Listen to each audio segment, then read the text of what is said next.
hvala za priporočilo, se vama posvetim. Se gledamo. Hvala, se gledamo kasneje z vremenom. Tako je, z menoj v studiu pa je že naslednja gostja, avtorica Bina Štampe-Žmavc in v rokah imam tole dragocenost in se prav čudovito počutim, ko jo držim, namreč to je nova pesniška zbirka Drobne pesmi, ki je nastala v bistvu ob pesničinem jubileju, okroglem 70. Aha, joj, evo, mi je nakazala, da najda. Ne, še nisem. Ja, niste še, ampak ne, a ni to sploh ni povezano v resnici? Dobrodošli v naši družbi. Ja, božno tako, ker sem vraževerna, dokler nisi. Ne, saj čestitala ne bom čestitala ob jubileju, lahko pa čestitam lahko pa čestitam ob izidu. A je to naključje, da se upada isto leto izida teh drobnih pesmi pa vašega jubileja ali ne? Pravzaprav ne. No. Mislim, v bistvu ta zbirka mi je strašansko pomembna zaradi tematike, ker ta zbirka sem jaz. Ne. In jaz sem si zelo želela, da ta zbirka izide čim prej.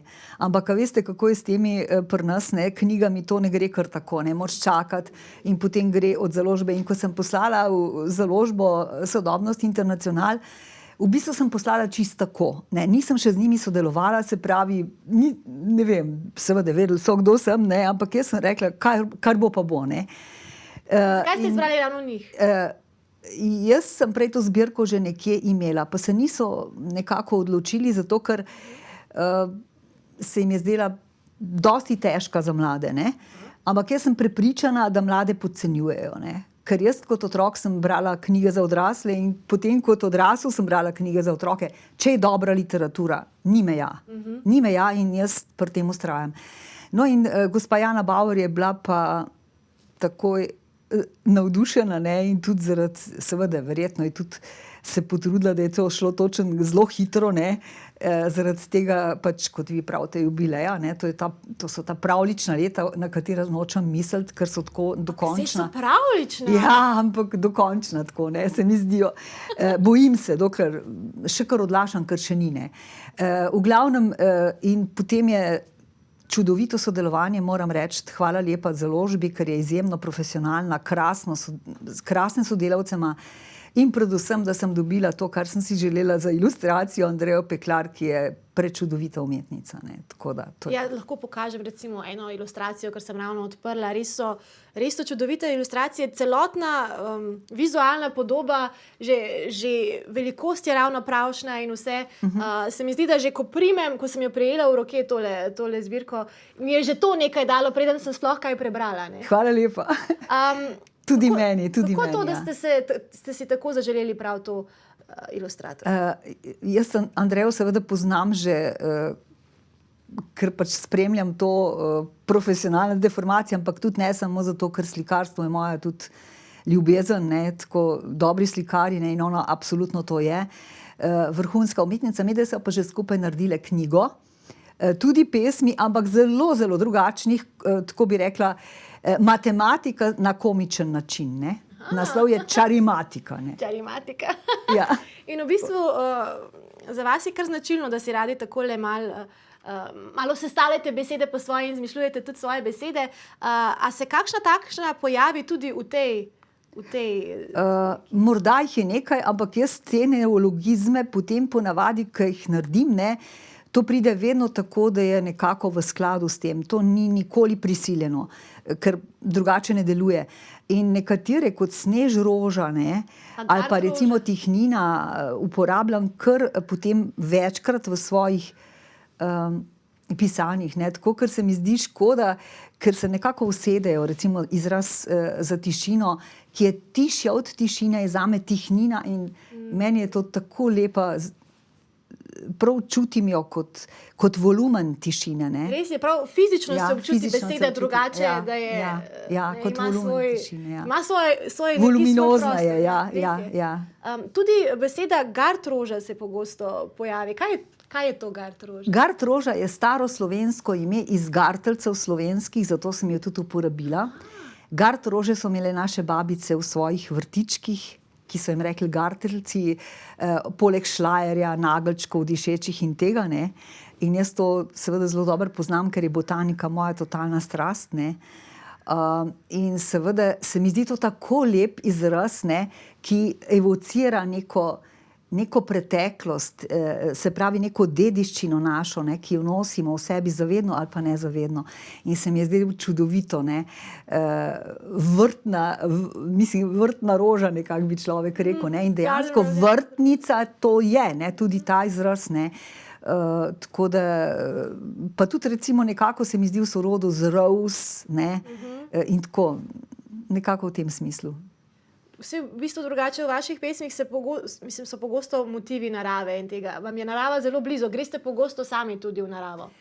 Jaz obožujem naravo, ne, to je v bistvu cela ta zbirka, to moram povedati, je moj globok, skromen, ponižen poklon naravi, vsej njeni drobnosti, majhnosti, od najmanjše marjetke, ki jo vidim na travniku, pa do dreves in seveda kozmičnega občutja sveta, ker sem prepričana, da je cel ta vrt, kozmos, pravzaprav en vrt, v katerem nam je dano živeti in da se tega premalo zavedamo in da to premalo spoštujemo, da nam je ta planet modri, ki ga tako zlorabljamo, dan, pravzaprav na posodo. In Šuntaro Tanikawa, veliki japonski pesnik, pravi, civilizacija je tako strašansko nevljudna, ko govori v pesmi o drevesih o tem, kako smo prišli in zasedli zemljo in se začeli obnašati kot gostje, ki lahko počno vse, karkoli hočejo. Čudovita pesem, priporočam pesnika.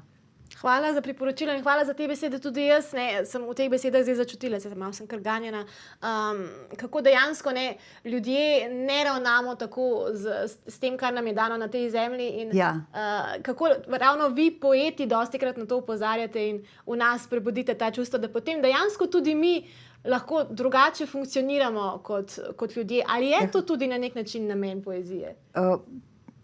Verjetno, da je. Mislim, poezija je pač širok pojem in je eden od globljih pomenov poezije je pravzaprav tudi ta metafizičen preskok v neke kategorije etike, estetike, humanizma, prav gotovo. To je nedeljivo od vsake umetnosti. Zame je umetnost, ki ni etična, ki ni naravnana na neko spoštovanje recimo do tega, kar nas obkroža, je pravzaprav zelo vprašljiva, ne? In pa ta lepota, ki je seveda ni zmeraj samo lepota v plehkem smislu besede, ampak prava lepota, in to je, mislim, bistvo umetnosti, je tista, ki nosi bolečino, ki zaboli. Zato, ker je minljiva. Minljiva, kot smo mi, kot je čas. In kaj vse še vam daje navdih? Kako v bistvu vi pišete pesmi, se kar prelijajo skozi vas, nastaja ena pesem dlje časa, nastane v trenutku? Ja, to je zelo različno, ne. Včasih se res zgodi tista, da ti muza prišepeta takole, ne. In steče, ne. Včasih je pa to čakanje, ne. Lahko tudi 10 let, ne. Jaz se spomnim Leonarda Cohena, ki je nekoč izjavil, ko so ga vprašali, kako je dolgo Alelujo pisal, mislim, da ga je to eden od njegovih kolegov vprašal in je rekel, ja, 10 let. Ne?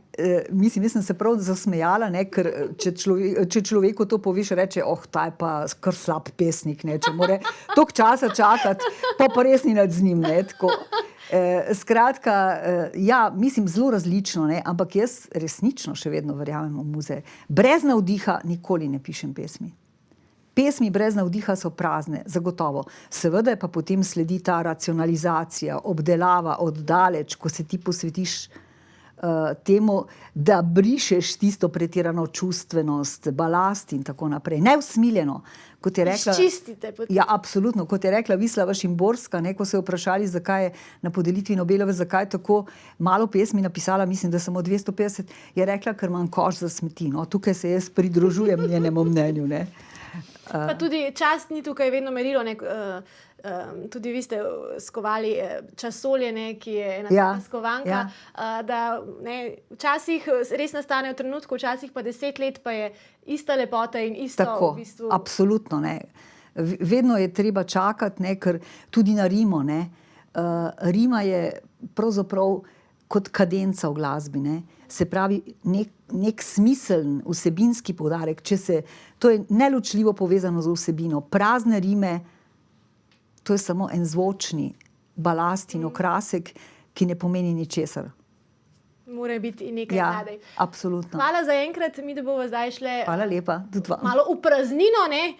Takole v oglase, po oglasih pa se vrnemo in nadaljujemo s pogovorom, pa bomo še malo več povedali tudi o tej Hvala. zbirki drobnih Hvala. pesmi. Se gledamo. Dobrodošli nazaj v našo družbo, še vedno je z menoj Bina Štampe Žmavc in še vedno imamo v rokah tole čudovito zbirko pesmi Drobne pesmi. Ponovno pozdravljeni. Pozdravljeni. Zakaj drobne pesmi? Ker sem hotela s tem izraziti svoj globok poklon naravi, ki je veliko večja od poezije, od vsega, kar je. Kozmosu, temu krasnemu vesolju, v katerem živimo, planetu in tako. To je sestop lirskega subjekta in resnično občutek ene neznanske hvaležnosti, da lahko smo tukaj. Ker v bistvu so potem te pesmi neki drobni mičkeni zakladi v tej velikosti narave. Mislim, v bistvu je naslov malo paradoksalen, ampak to sem hotela, ne. Poleg tega je tam na začetku, se ste videli, tudi en moto, ne, ki sem ga vzela ravno iz prej citiranega japonskega pesnika Šuntare Tanikawe, ne, ki pravi, da poskusim tiho poklicati, svet ne odgovori. Moja pesem ni glasnejša od glasu drobne ptice. Se pravi, tukaj sebe postavi, ne, pod to drobno ptico, ne, ki poje, kot je kljun dan, kot je rekel naš Prešeren, ne, kot je kljuna ljubo, ne, in seveda poezija je potem pozneje nastala, ne, se pravi, nekako je to dejansko vse skupaj evocira in priklicuje ta naslov Drobne pesmi, ne. Kdaj pa je res nastala ta zbirka? Kdaj ste pisali te pesmi? Te pesmi sem začela pisati najmanj 2,5 leti nazaj ali pa 3 leta celo, ne. In so nastajale dejansko res zelo tako, da sem čakala nanje. In so se potem sproti zlagale v zbirko. Nisem imela namena napisati zbirke, niti ni bilo naslova, niti ni bilo nič, ampak potem se je nekako sama začrtala ta dramaturška linija te pesniške zbirke. In še potem, ko smo že zbirko, je že bila pri ilustratorki, sem dodala še nekatere, ki sem jih prej izločila, ker sem videla, da je to točno v to dramaturgijo manjkalo in pasalo noter, ne. In zdaj se mi pa zdi zbirka od prve pesmi, ne, pa do zadnje desetnice zaključena in nekako dramaturški lok tudi, kar se mi zdi pri pesniški zbirki zelo važno, ne. Da niso kar tako da niso kar nametane, tako ampak da imajo nametane, da tečejo. In tudi ilustratorju je potem laže, ne, ker začuti to linijo, ne. Kot ste videli, v knjigi je tudi zelo zanimivo, da so vse zamaknjene kot neka val, hrbtenica, ne, se pravi kot ali pa konec koncev tudi kot perioda časa, ne, in tako, skratka. Zelo pomenske so, ne. Zelo pomenska je tudi oblikovanje je zelo pomenljivo, ne. Ni kar tako po naključju. Nič ni naključnega, vse je v bistvu, zelo, vsi detajli so dodelani. So dodelani, ja. Pa ste z Andrejo Peklar ves čas skupaj sodelovali ali ste ji pustili potem, ko je dobila pesmi prav? Nikoli ne obremenjujem ilustratorja s tem, kar pričakujem. Jaz sem njej popolnoma zaupala, vedela sem, kdo je in kaj zmore in prepričana sem bila, da zna poezijo brati kot morda zelo redki ilustratorji, globoko. Nikoli se nisva slišali. Jaz sem potem samo dobila ta njen izdelek in moram reči, da sem bila presunjena, dobesedno presunjena. Že ta naslovnica s to ptičko, ne, jaz imam vrt veliko krasni, ne, in tam je recimo moj domicil, ne. In te ptičke so že skoraj čisto domače, ne so navajene name, ne, nič ne škropim po vrtu, ne, skratka, to je okrasni vrt, v katerem imajo raj čebele, čmrlji. Tudi veverice, tudi čeprav je to pravzaprav predmestni vrt. Ne. Mali raj za male živalice. Ja, tako ja. Komu pa v bistvu, katerega bralca pa želite, da doseže tale pesniška zbirka? Katerega koli.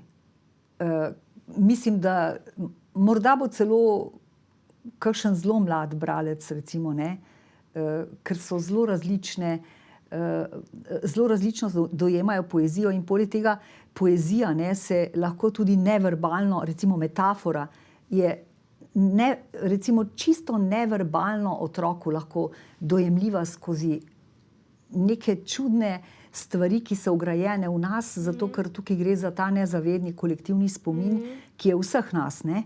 In prebudi v njemu, pač morda ne bo tako razumel kot odrasli, ampak na svoj način. Drugače je pa to seveda zahtevnejša zbirka za starejše mlade bralce in mislim, da bodo tudi odrasli zelo, nekako se mi zdi zelo z veseljem to knjigo brali. Ne?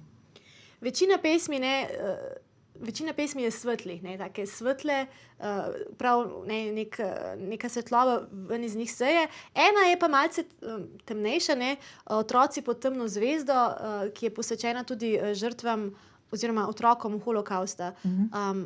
Kako to, da ste se odločili v to vse skupaj vpeti še eno takšno? V bistvu so vse te pesmi, ki so noter, imajo ta mali kanček sredi te lepote, mali kanček bolečine, ne, kot sem prej rekla.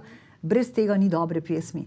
In čisto popolnoma smiselno, ne, ker potem nadaljujem z velikimi in malimi nogami, ne, ki stopajo, velike noge stopajo čez pravljice, male noge pa se dotikajo mavrice, ne. Na to pozabimo. In pred to je potem ta pesem umeščena, zato ker to pesem sem živela v sebi celo svoje življenje. Odkar sem prebrala Dnevnik Ane Frank in potem seveda, kaj vse smo o teh rečeh izvedeli. Zdi se mi to ena sramotna tema človeštva, ki se žal še zmeraj, recimo tam v Afriki, pa to še zmeraj so otroci žrtvene in tako naprej. O tem ne bova zdaj, ampak zdelo se mi je, da ta pesem dobesedno mora tukaj noter, ne. In je tudi, se vidite, simbolika makov in tega in ilustratorka, mislim, da je to prekrasno naredila, ne. Mislim, da ta pesem preprosto paše tukaj noter, ne. In tudi hotela sem, da tukaj noter gre, ne. Zato, ker to, kar je takrat ali pa kadarkoli, ko se dogaja, ne, ta tema človeštva, ne sme imeti pokritja, da bi se dogajala. Ne sme. Zato, ker nismo gospodarji vesolja. Niti tega planeta. Ničesar. Nihče nima pravice, da to počne.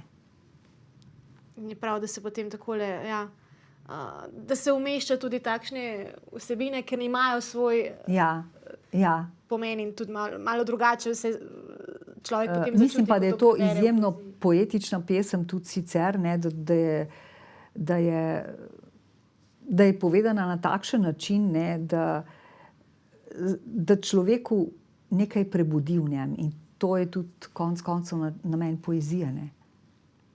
Da jo začutimo, ne da jo samo z mislimi, ampak z vsem telesom, z čustvi in z podzavestjo, kot ste prej rekli. Prav v globini začutiš, ne, to, o čemer govori. Pa sicer, ko pesmi nastanejo vaše, veliko ste pisali za pesmi za otroke, za mlajše. Ste imeli to vedno, imate to v glavi, ne, komu so pesmi namenjene, oziroma ali pač pesem se porodi in potem, ne vem. Tako kot ste rekli, pesem se pač porodi, ne. In jaz šele potem nekako razločim, za koga je. Niti mi ni pomembno, pišem za otroka ali za odraslega, pišem z enako resnostjo, zmeraj. Ne ločim, sploh ne ločim tega. Važno, ko pišem, si želim samo pisati neko dobro literaturo, da ne bom mazala listov papirja zastonj, a ne. In potem pač, ko so stvari napisane, pa rečem, tole je pa bolj za, to bilo pa mogoče za otroke, to pa tako, ne. Razen seveda, ko sem pisala to, pač, ko so nastajale te zbirke za odrasle, ne. Tukaj pač so bile neke teme, ki se je vedelo, da ne bodo za mlajšo publiko. Se je vedelo, da ne bo za mlajšo publiko, Kakšen je pa drugače prostor danes za poezijo? Kako je biti danes pisati poezijo? Se vam zdi, da je dobro sprejeta, da jo ljudje berejo, ali da jo morda veliko ljudi piše, bere, je pa ne toliko? To, kar ste zadnje rekli. To. Vsi pišejo danes poezijo, ne? To je polucija pesmi, ne? Rima, kima, zima, štima in je že pesnik. Ne? Bo že izdal zbirko in tako. Jaz se včasih smejim, ko mi pošiljajo, a bi mi lahko napisali spremno besedo, sem napisal že 3 pesmi, pa bom izdal zbirko. In potem sem napisala, dragec moj, ko boš napisal 100 pesmi in jih iz tega 30 res dobrih izbral, potem boš pa lahko izdal zbirko. Ne? Tega sploh ne počnem, zaradi tega, ker boljše prva zamera kot druga, ne? Tako rečem. Mislim, to so zelo komične zadeve, ne? Ampak sicer je pa res, ne? Branje je tisto, ki oživlja in osmišlja poezijo. Ne? Če bo bralcev zmanjkalo, kar jih dejansko zmanjkuje, ne? Recimo Kristijan Boban je napisal, branje odmika kamen na grobu poezije. In to je točno tisto, ne? Ker knjiga brez bralca je mrtva knjiga. Tukaj je vedno dvosmeren proces tistega, ki piše, in nekoga, ki knjigo odpre in to bere. Ker vsak, ki piše, si nekako želi bralca, nekomu spregovarja, to je dialog skozi knjigo, seveda, ne. In